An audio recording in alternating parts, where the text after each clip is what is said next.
Je suis dans l'agribusiness moi-même, mais avant de rentrer dans l'agribusiness, j'ai travaillé dans le développement international avec les agences des Nations Unies.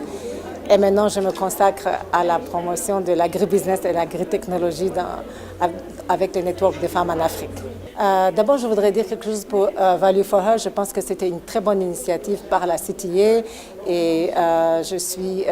très fière de dire qu'on a commencé, j'aime bien, on a beaucoup aimé l'approche de CTA qui est un peu différente par rapport à plusieurs organisations parce qu'on a, depuis le début, on a travaillé ensemble à la finalisation de la conception, au projet et je pense que nous avons été très intéressés par Value for Her parce que ça rentre dans le mandat de Awan Africa. Et bien sûr, on a été très impliqués parce que ça tombe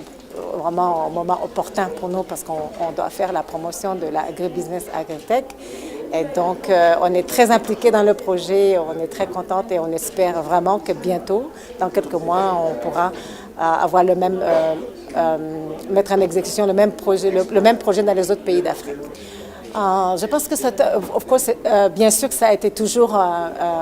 le premier des challenges que toutes les femmes agripreneurs parlent. C'est pas seulement nous, hein, mais dans les autres business en Afrique, c'est l'accès aux finances. Mais je crois que ce qui a été important aujourd'hui, c'est que quand même tout le monde était d'accord de dire que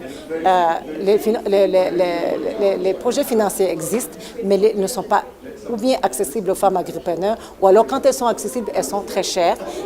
ou alors on demande encore des conditions qui permettent que la nature même des femmes dans l'agribusiness, parce qu'elles n'ont pas accès aux garanties, elles n'ont pas accès à la terre, font qu'elles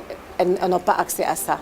Et ce qui est sorti aujourd'hui du débat de ce matin, c'est que quand même tout le monde est d'accord qu'on vienne avec des solutions innovatives et de ce qu'on appelle en anglais le blended finance. Quels sont les paquets de finance qu'on va proposer aux petites entreprises d'agripreneurs, aux moyennes entreprises d'agripreneurs, aux larges entreprises, parce qu'à chaque catégorie correspond chaque package de financement.